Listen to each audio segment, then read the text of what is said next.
주진우의 이슈 해설. 주진우의 이슈 해설. 구독, 좋아요, 알림 설정 부탁드립니다. 안녕하세요. 주진우 의원입니다. 오늘 이재명 공직선거법 위반 사건 속보가 쏟아지고 있습니다.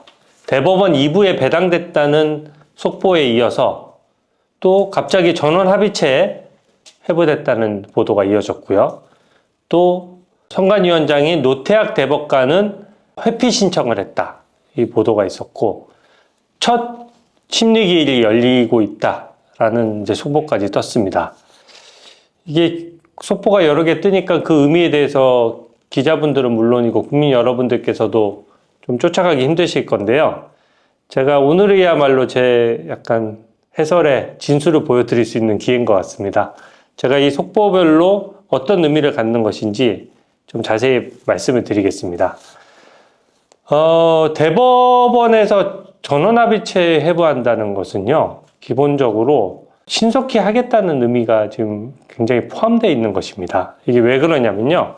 일부 언론에서는 아마 이재명 후보가 대통령이 됐으면 은근히 바라는 언론에서는 이게 633 원칙 때문에 3개월 내에 대법원 판결이 있어야 되는데 6월 26일이 3개월째 되는 거니까 그 전에 이제 대선 전에는 선고가 어려울 것이다. 이런 식으로 제목을 뽑은 언론도 있더라고요. 저는 엄청 편향된 제목이에요. 전혀 그렇지 않죠. 3개월 내에 하겠다는 것은 3개월을 채우겠다는 의미가 아닙니다. 그 윤석열 대통령 탄핵 재판 때 180일 이내에 하라고 했지만 실제 180일 다 채웠습니까? 안 채웠죠. 빨리 신속히 하지 않았습니까? 최대 3개월을 넘기지 말라는 뜻이지 이론적으로 가능하면 2개월에라도 가능하다는 얘기입니다. 근데 제가 대법원에서 빨리 신속히 할 것 같다라고 지금 오전에도 영상을 찍어드린 이유가 뭐냐면 서울 고동에서 대법원으로 보낼 때 열흘 걸릴 걸 하루 만에 시간을 단축했고요. 이 2부에 배당한 것도 굉장히 속도가 빠릅니다. 근데 이게 그렇다고 해서 대법원이 원칙을 어겼느냐? 전혀 그렇지 않은 것이 이 사건은 원칙이 공직선거법 위반 사건은 모든 사건에 우선해서 심리하는 게 원칙이에요. 왜냐하면 표를 받아서 국민의 대의기관이 돼서 이재명이 그 대선 후보로 나왔는데 그때 반칙을 해서 국회의원직이 날아가느냐 날아가지 않느냐 이 문제가 생긴 거지 않습니까? 그러면 민주적인 대의기관으로서 국민을 대표할 수 있는 권한이 있느냐 없느냐 하는 문제는 가장 신속하게 판단을 내려줘야 되는 겁니다. 자격 없는 사람이 국민을 대표하면 안 되잖아요. 그러니까 모든 사건에 최우선적으로 하도록 공직선거법 규정에 명시가 되어 있는 것이죠. 그러니까 2부에 배당이 된 것이고요. 저는 사실은 소부에 조금 더 가지고 있다가 결국은 전원합의체로 갈 줄 알았어요. 근데 보통은 전원합의체로 가는 경우는 총 3가지 경우가 있습니다. 첫째는 2부에 그 대법관이 4명이 있거든요. 아까 속보에 보시면 박영재 대법관이 주심이라고 하잖아요. 그 4명의 재판관의 의견이 서로 갈릴 경우 전원합의체로 회부됩니다. 또 심리를 했는데 대법원 판결이 바뀌어야 될 필요성이 있는 경우, 그런 경우에도 전원합의체로 넘어가거든요. 그 외에 대법원장이 국민적인 관심사나 사건의 중요도나 여러 가지 사정을 고려해서 직권으로 전원합의체에 회부를 할 수가 있는 겁니다. 근데 이게 보통은 소부에 있는 상태에서 몇 번 더 소부 대법관들끼리 논의한 다음에 이건 의견 일치가 안 되면 전원합의체로 넘기자라고 하면 소부에서 일단 1, 2주를 끌 수가 있거든요. 근데 그거를 안 한 겁니다. 소부 어차피 지금 제가 보더라도 소부에 4명의 대법관을 가지고 어떤 의견을 결론을 내놓으면 이게 무죄로 확정이 되든 유죄 취지로 파기 재판이 되든 유죄 취지로 파기 환송이 되든 승복하기가 어렵거든요. 그러니까 이거 어차피 소부에서 판단할 사안이 아니라고 본 거예요. 근데 그 결정이 매우 신속하게 이루어졌다는 겁니다. 만약에 내가 대선 전에 선고할 의사가 전혀 없다. 대법원 자체에서 대선 이후에도 만약에 이재명이 대통령이 됐을 때 더 이상 재판을 멈출 생각이라면 이렇게 빠르게 할 필요가 없죠. 소부에서 논의하도록 뒀다가 소부의 의견의 일치 여부를 보고 소부 의견을 들은 다음에 대법원 전원합의체에 넘겨도 늦지 않거든요. 근데 대법원 전원합의체에 불과 몇 시간 만에 바로 넘겼다는 것은 원칙대로 소부에 회부하자마자 모든 대법관들의 의견을 대법원장이 들은 거예요. 그래서 대법관들의 의견을 다 종합해서 대법원장이 결단을 한 겁니다. 이것은 전원합의체에서 판단을 해야 어떤 결론이 나든지 국민들에게 설명이 되고 승복이 되고 또 법리적으로 정리를 해줄 수 있다. 이런 거고요. 1심과 2심의 법리가 완전히 달랐기 때문에 이것은 법원의 신뢰 문제하고도 또 관련이 되거든요. 판사들이 재판하는데 1심 재판부도 수십 년간 재판한 사람들이고 2심 재판부도 수십 년간 재판한 사람들인데 어떤 재판부에 걸리느냐에 따라서 들쭉날쭉하면 안 되지 않습니까? 근데 이 사건은 이상하리만큼 1심과 2심의 결론이 완전히 달랐어요. 그러니까 대법원이 가장 신경 쓰는 부분이 이런 부분이거든요. 여러 재판부들의 법리적인 의견이 정면으로 충돌했을 때 그것을 신속히 해소해 주는 것. 그게 해소가 돼야 이번 대선 국면에서도 어디까지가 허위사실 유포고 어디까지가 허위사실 유포가 아닌지 알 수가 있죠. 지금 국민의힘 후보가 됐든 민주당 후보가 됐든 경선 과정에서도 서로 공방을 주고받거든요. 근데 그 과정에서 어디까지가 의견 표명이고 어디까지가 사실 적시입니까? 저는 구분을 못하겠어요. 2심 재판부가 판결했던 무죄 판결의 가장 큰 문제점은 뭐냐면 첫 번째, 어느 누구도 예상 못했다. 그런 이유로 무죄를 선고할 리는 차라리 사실관계가 뭐 다르게 판단했으면 사실 인정의 문제니까 우리가 그것도 다르게 따져볼 수 있는데 이거는 1심과 2심의 사실관계가 동일하다라고 보면서 법리적으로 이재명 대표가 국토부가 시켜서 어쩔 수 없이 한 거예요. 백현도 옹벽 아파트 제가 한 게 아니에요. 라고 했던 부분을 단순한 의견 표명으로 본 거거든요. 그러면 그런 류의 질문에 대해서는 이제는 마음껏 거짓말 하라고 이제 판을 깔아준 격이지 않습니까? 그런 이유로 무죄가 날 거라고 생각한 법조인이 한 명도 없어요. 제가 쭉 다 스크린 해봤는데 좌파 성향의 법조인들조차 민변 변호사조차도 그렇게 예상한 사람이 아무도 없습니다. 그만큼 독특한 판결이라는 것이고 그랬을 때 뭐가 뭔지 모르게 된 거예요. 이번 대선 여러 가지 질문을 받았을 때 후보자 입장에서는 어디까지 얘기해야 되고 어디까지 얘기하면 안 됩니까? 뭐는 거짓말을 해도 되고 뭐는 거짓말을 하면 안 되나요? 이게 누구도 이것을 알기 쉽게 국민들 10명에게 설명하면 10명 다 이해가 되게 후보자를 10명을 모아놓고 후보자 10명한테 브리핑했을 때 나는 이런 말을 하면 안 되는구나 이런 말은 해도 되는구나 라고 머릿속에 딱 박힐 정도로 기준이 명확해야 되는데 그 기준을 완전히 흐트러뜨려 버린 거예요. 그렇기 때문에 2심 판결이 뒤집힐 가능성이 높다는 것이고 1, 2심이 들쭉날쭉하기 때문에 이것은 빨리 대법원에서 정리해 주지 않으면 이번 대선판도 완전 거짓말판이 되는 겁니다. 그래서 그런 고민 때문에 저는 대법원에서 저는 합의체로 즉시 회부했다라고 보는 거고요. 전원 합의체 회부한 속도가 되게 중요해요. 바로 했지 않습니까? 소부에 가자마자 며칠 지켜본 게 아니라 바로 했어요. 그러니까 시간 낭비를 하루도 하지 않겠다라는 의지를 표명한 것이고 또 오늘 제가 이거 영상을 찍으려고 시작하다 보니까 방금 또 속보가 떴습니다. 심리기를 바로 시작한 거예요. 그러니까 이게 법에 맞는 처리죠. 제가 그때 누누이 강조했지만 모든 대법원에 계류 중인 수천 수만 건의 사건 중에서 공직선거법상 이 사건을 최우선적으로 심리해야 됩니다. 그 원칙을 지킨 거예요. 대법원에 다른 사건 재판을 먼저 하면 반칙이에요. 다른 하던 사건도 다 멈추고 왜 우리가 2심 재판부 때 무죄가 선고됐지만 2심 재판부도 나 다른 사건 배당받지 않을게. 이 사건 먼저 한다라고 선포했지 않습니까? 그런 것처럼 대법원도 다른 사건에 최우선적으로 해서 이 사건을 제일 먼저 심리하는 것에 대해서 정당성도 있고 그게 공직선거법 규정을 딱 지키는 길이죠. 법과 원칙에 따라 하고 있는 겁니다. 그래서 이 전압 회부의 속도로 봤을 때는 최우선적으로 심리하겠다. 그리고 오늘 심리하게 되면 몇 가지 쟁점으로 나뉠 거예요. 그래서 몇 가지 쟁점에 대해서 추가 심리를 한두 번 더 할 수는 있겠죠. 근데 추가 심리를 하게 되면 지금 오히려 5월을 넘어가는 게 이제 이상해졌습니다. 네.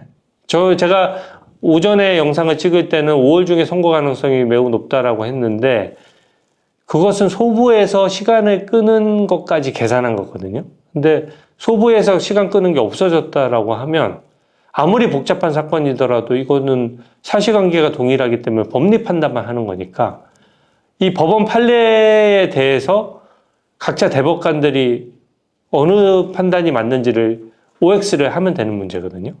그러면 결국 심리기를 많이 연다고 하더라도 2번, 3번?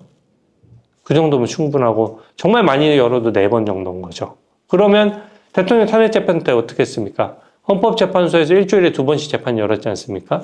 그러면 대법원에서도 일주일에 2번 정도 심리를 연다면 2주 만에라도 심리가 끝날 수가 있는 겁니다. 그러면 선고가 가능한 상태가 되는 것이고 그러면 5월 중순 전에 선고가 가능하고 더 당겨질 가능성도 있는 것이요. 법리적인 견해가 딱 봤을 때 저는 2심 판결이 말도 안 된다고 생각하거든요. 근데 거기에 대해서 저처럼 생각하는 대법관들이 많으면 굳이 심리를 질질 끌 이유가 없는 거예요. 나는 결론 정했어. 이건 내 법리가 명확해. 라고 하면 그 사람들은, 그 대법관들은 자기 견해를 표명해서 전원합의체 같은 경우에는 다수결로 결정을 하기 때문에 다수결에 의해 가지고 결정이 이루어지면 그게 곧 판결이 되는 겁니다. 그래서 이 부분에 대해서는 굉장히 빨리 선고될 가능성이 높아졌고 그래야 대선에 덜 개입하는 일이 되기도 합니다. 왜냐하면 너무 대선에 임박해서 이재명 피고인에 대해서 유죄라고 해버리면 민주당에서 새로운 후보를 뽑을 시간조차 없어졌지 않습니까? 지금은 민주당 입장에서도 대법원 선고라는 아주 중요한 변수가 생기면서 이재명 1급 체제가 오히려 이 장점으로 작용하는 게 아니라 단점으로도 작용될 수 있는 그런 국면에 이른 것입니다. 이게 기록 검토 시간이 많이 오래 걸리지 않느냐 이걸 우려하시는 분들도 있을 텐데 이것은 제가 말씀드렸지만 증거관계를 다 동일하게 봤어요. 1심, 2심이. 그리고 사실관계도 다 동일하게 인정했기 때문에 이 1심, 2심의 판결문 중에서 사실관계를 인정한 판결문의 쪽수가 한 10페이지를 안 넘을 겁니다. 그 사실관계는 대법원도 그대로 받아들이는 거예요. 이런 사실관계가 인정된다라고 봤을 때 그 사실관계의 토대하에서 이것은 선거 때 후보자가 이렇게 해도 돼, 안 돼? 이게 공직선거법 위반이야, 아니야? 유죄야, 무죄야? 이것만 판단하면 되는 거거든요. 그래서 이 부분은 기록 검토 시간도 오래 걸리지 않는다. 그래서 법리적인 쟁점이 있더라도 서너 차례 정도 심리가 열릴 것이다. 그렇게 저는 보고 있고요. 첫 합의기일이 오늘이니까 그러면 다음 심리기일도 최우선적으로 심리하려고 하면 오늘이 화요일이지 않습니까? 목요일에 심리할 수도 있는 것이고 오늘 쟁점과 관련해서 조금 더 검토할 게 있으면 금요일이나 다음 주 월요일 정도로 넘어갈 수도 있는 것이죠. 그 와중에 그 중앙선관위원장을 겸하는 노태학 대법관이 회피 신청을 했다는 보도가 있었습니다. 이것은 저는 그냥 이 판결이 뒤집혀야 된다고 생각하는 제 입장에서 너무 당연한 수순이고 나쁠 게 없다라고 생각합니다. 너무 당연해요. 중앙선관위원장은 선거를 관리하는 최고 책임자인데 거기에 대해서 선거법 위반이 되니 안 되니를 본인이 들어가서 판단을 하게 되면 이게 좀 이해 충돌 문제가 생기거든요. 그러니까 중앙선관위원장이 원래 대법관을 겸하면서 중앙선관위도 비상근으로 하고 또 대법관으로서 판결도 참여하거든요. 근데 공직선거법 위반 사건은 전통적으로 이해 충돌 문제 때문에 회피를 해왔죠. 근데 그러면 천대엽 법원행정처장은 행정을 하느라고 지금 판결에는 관여 못하니까 대법원장 포함 13명의 대법관이 있는 것인데 노태학 대법관은 이제는 참여를 못하는 겁니다. 제가 대법관별로 뭔가 이념성을 평가하지는 않겠습니다. 그게 법치주의상 그렇게 뭔가를 재판관 개인을 분석한다는 것이 좀 어떻게 보면 법치주의에는 좀 맞지 않거든요. 근데 단순히 좀 걱정하시는 분들이 많아요. 또 우리법연구회, 인권법연구원 출신의 편향된 대법관들이 또 이상한 판단하는 거 아니야? 라고 하는데 그 점은 그냥 단순한 통계로서 제가 말씀드리면 문재인 정부 때 임명했던 대법관은 3명만 남아있었는데 노태학 대법관도 포함되어 있거든요. 그러면 노태학 대법관 1명은 빠지게 된 것이고요. 문재인 정부 때 임명된 대법관 2명, 그리고 윤석열 정부에서 임명된 대법관 10명으로 구성되어 있고, 이 10명의 대법관은 중도 보수로 대부분 분류가 됩니다. 중도에 가깝죠. 그러니까 그 법관으로서 훌륭한 어떤 품격과 실력을 갖춘 분들을 주로 임명을 해왔고, 이념성을 좀 배제해왔기 때문에 뭐 무조건 보수 편든다 이런 건 아니지만 기본적인 성향으로 분류할 때는 중도 또는 중도 보수로 보는 것이죠. 그래서 저는 우리나라 법치주의가 이 건강한 법치주의라는 게 그런 거거든요. 한쪽이 튀고 한쪽이 반발을 하면 다른 쪽이 반대편으로 반발을 해서 중심을 잡는 게 이 상권 분립 원칙이고 건강한 법치주의고 건강한 헌법 체계거든요. 저는 이런 법치주의의 회복력이 지금 발동되는 순간이라고 평가합니다. 대법관들이나 이런 사법부 입장에서는 우려가 많을 거예요. 우리나라 법치주의가 무너지게 되면 사법부도 존립의 기반을 잃는 것이거든요. 그러니까 사법부의 독립을 지키고 우리나라 법치주의를 좀 지켜내기 위해서는 원칙적인 처리가 필요한 것이죠. 그리고 견제와 균형 원리가 필요한 겁니다. 그런 면에서 민주당이 요새 폭주한 장면들이 저는 대법원의 반발력을 지금 가져왔다 이렇게 생각합니다. 이제는 뭐 이번 대선에서 이재명 후보가 벌써부터 대통령 된 것처럼 행세하고 민주당도 벌써부터 오만하게 행세하죠. 그러니까 저번에 말씀드렸다시피 이재명에게 아부하는 법안도 막 내놓고 그 다음에 그 대통령 내란 사건을 재판 중에 있는 지기현 재판장에 대해서도 협박성 발언을 서슴지 않습니다. 징계해야 될 사안이라는 등 그 재판부의 독립성을 침해하는 발언을 민주당 정치인들이 대놓고 하고 있어요. 그게 사법부의 이 반발력을 더 심화시킬 수 있다. 저는 그렇게 생각하고요. 처음에 왜 이재명 피고인이 2심 판결을 앞두고 나서는 자기들 의원들한테 엄명을 내렸잖아요. 사법부를 자극하지 마라. 직접 비판을 삼가해라. 원래 당연한 거죠. 법치주의라는 게 재판부를 직접적으로 공격하는 경우가 어디 있습니까? 근데 그러니까 재판부 판사 탄핵 얘기를 하다가 판사 탄핵 얘기가 쏙 들어갔거든요. 이제 또 스물스물 기어 나오는 거예요. 그러니까 뭐 버릇 못 고친다고 자기들 원래 하던 대로 오만한 태도가 나오는 것이죠. 그러니까 입법 권력이 사법 권력도 우습게 알고 행정 권력도 막 침탈하는 모습을 보면 이게 상권 분립이 무너지겠다 싶으니까 대법원에서 더 원칙주의를 불러일으킨 측면이 있는 거고요. 이재명 피고인이 얼마 전에 증인으로 그 대장동 사건, 남의 사건이 아니잖아요. 본인이 그 시장으로 다 결정한 사건이고 그걸로 인해서 몇천억의 수익이 1000배 수익이 민간업자한테 돌아갔거든요. 7억 투자한 사람이 7천억 받아갔어요. 쉽게 얘기하면. 근데 그 사건의 증인으로 나오라고 했더니 그냥 과태료만 500만 원 내고 안 나와버려요. 일반 국민들은 그렇게 할 수가 없죠. 과태료 내고 안 나오면 실제 법원에서 강제 구인할 수도 있거든요. 근데 이재명이 국회의원으로서 불체포 특권이 있으니까 본인들 방탄을 이용할 수 있으니까 그 재판부에서 증인으로 강제 소환하는 거를 포기해버렸어요.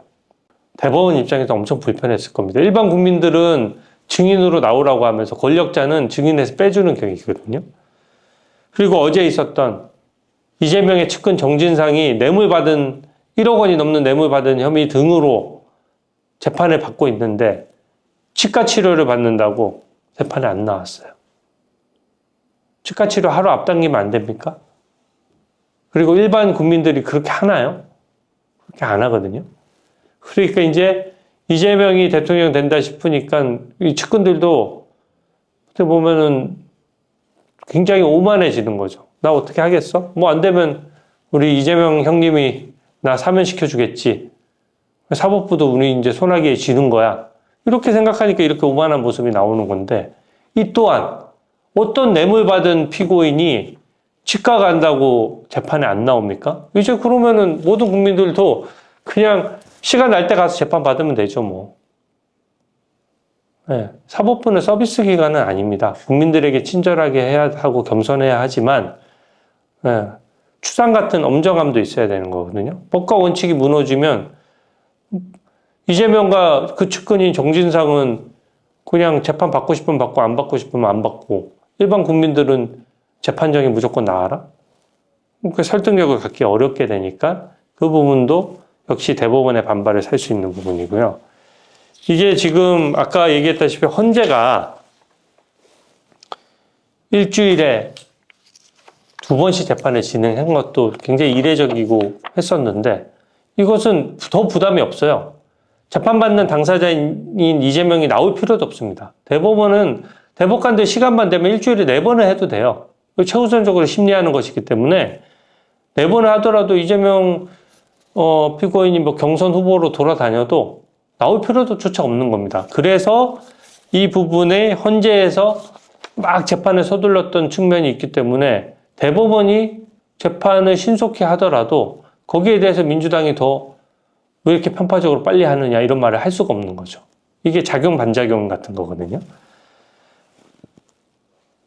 사람들은 이 파기 자판 얘기를 제가 처음 꺼내 들었을 때 파기 자판 가능성 별로 없다라고 합니다. 저도 파기 자판 최근에 거의 이루어지지 않은 것을 알고 있죠. 대법원의 사건이 많기 때문에 직접 판단하기에는 사건이 너무 많아서 그런 거거든요.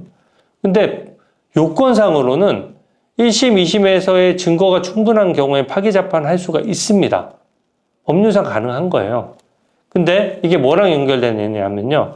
헌법재판소에서 이번에 한덕수 대행에 대해서 효력 정지 가처분이라는 걸 통해서 대통령 권한대행이 대통령의 권한을 행사해서 헌법재판관을 지명했는데, 그것을 별것도 아닌 사건으로 트집 잡다시피 해가지고 그것을 가처분을 했잖아요. 그게 헌정사상 그렇게 그 헌법재판소가 대통령 권한 행사를 막아선 것이 헌정사상 최초입니다. 그리고 헌법재판소가 가처분을 통해서 자기 심리 규칙을 한 차례 가처분을 통해서 정지를 시킨 경우가 있는데, 이진숙 반통위원장 사례에서요. 근데 이번처럼 적극적으로 다른 기관을 직접적으로 통제한 경우가 헌정사상 수십 년간 최초의 일이에요, 이게. 왜 파기 자판만 최근에 전례가 없다는 것을 중시해야 됩니까? 헌재가 가처분하듯이 판단하면요, 파기 자판 충분히 가능해요.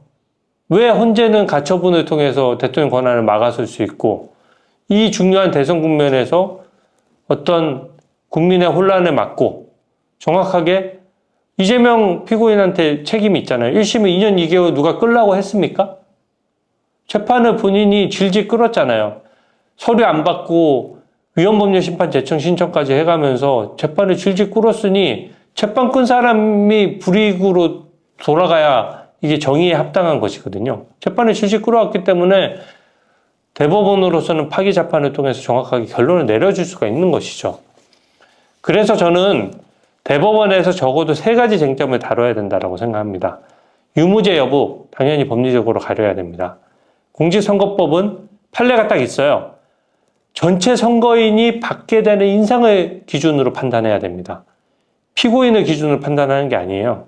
근데 분명히 당시 이재명 피고인의 거짓말로 인해서 백현도 온벽 아파트는 국토부가 뭔가 실수를 했나 보다, 뭔가 잘못을 했나 보다, 이렇게 오해하는 국민들이 상당히 많았습니다. 그게 다 표심으로 연결될 수 있는 거거든요. 그런 점이 있어서 저는 이 부분에 법리상 유죄가 선고돼야 된다라고 생각하고요. 파기 자판 정확히 판단해야 됩니다. 파기 자판해야 될 사안이면 망설일 이유가 없습니다. 그리고 파기 환송하더라도 그 유죄 취지가 정확하게 찍히면 유죄로 확정되는 것과 마찬가지거든요. 기속력이 있어요. 여기에 반해서 항소심이 판단할 수도 없고 판단하게 되면 대법원에서 바로 깨트려 버리게 됩니다. 그래서 파기 자판이냐 파기 환송할 거냐 여부를 판단해야 되고요. 마지막으로 파기 환송에서 고법으로 내려보내더라도 최소한 대법원이 이재명이 만약에 대통령이 되면 대법원에서 확정 판결을 할 거냐 말 거냐, 고등법원에서 재판을 진행할 거냐 말 거냐에 대해서는 대법원이 답을 내려줘야 됩니다. 왜냐하면 그런 답을 안 내려주고 서울 고등법원으로 그냥 내려보내면 너무 무책임한 것이 고등법원에서 또 판단해야 되거든요. 그러면 고등법원에서 만약에 고등법원 재판부가 나는 재판이 멈추는 것 같아라고 생각해서 혹은 좀 편파적인 판단에서 재판을 멈춰버리면 대법원 입장에서는 행정지도를 할 수도 없고 구체적인 재판에 관여할 수도 없거든요. 근데 이 중요한 문제를 최고법원인 대법원이 판단해야지 왜 고등법원이 판단합니까? 그러니까 이번에 고등법원으로 파기환송을 하더라도 대법원 입장에서는 이것은 재판은 진행된다 안 된다는 것에 대해서도 중요 쟁점으로 넣어서 그 부분을 밝혀줘야죠. 그래야 이번 대선에서 국민들이 알 권리라는 거는 정치적인 표현의 자유, 정치적인 의사 표현의 자유라는 건 내가 후보자가 당선된 이후의 상황에 대해서 정확히 알고 판단해서 이 투표를 하는 거거든요. 이재명이 만약에 유죄 취지로 파기환송이 되고 재판이 멈추지 않는다면 이재명이 대통령이 되더라도 6월 중에 또다시 당선 무효가 되는 거거든요. 그럼 또다시 비용을 들여서 보궐선거를 해야 되는 거예요. 그 중요한 사실을 국민들이 모르고 어떻게 대선에서 표를 던질 수가 있겠습니까? 그래서 대법원이 파기 재판을 하든지 유죄 취지로 파기 환송을 할 때는 분명히 그 선고 시점에 대한 답도 내놔야 된다. 이런 거죠. 그래서 저는 이 부분에 대해서 대법원 전원 합의체에서는 이렇게 다 모든 게 논의가 가능하거든요. 저는 논의해 줘야 된다라고 생각하고 논의할 것이라고 믿습니다. 네, 오늘 속보가 많다 보니까 제가 종합해서 해설하다 보니까 좀 길어졌는데요. 오늘 해설은 이것으로 마치겠습니다. 감사합니다.